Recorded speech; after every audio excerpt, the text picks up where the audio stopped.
हमके रुला दिलो।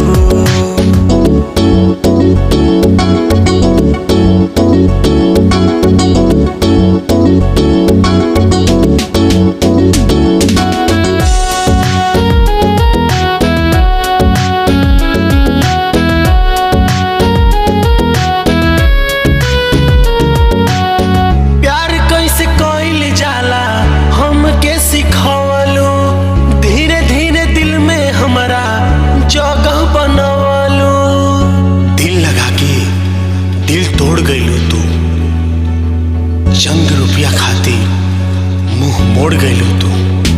ओ प्यार कैसे कइल जाला हमके सिखवलू, धीरे धीरे दिल में हमरा जगह बनवलू, धीरे धीरे दिल में हमरा जगह बनवलू।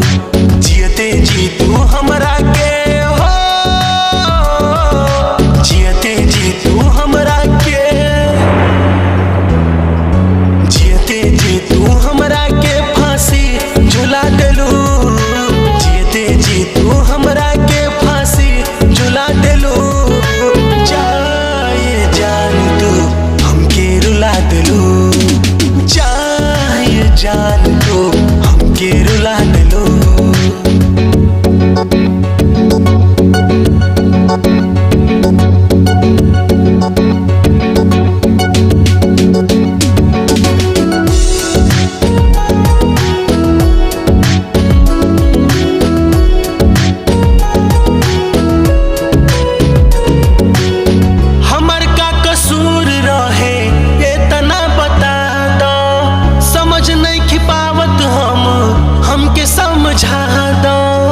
बहुत कठिन होला केहू के दिल से निकालल, उसे भी ज्यादा कठिन होला खुद अपना आप के संभालल।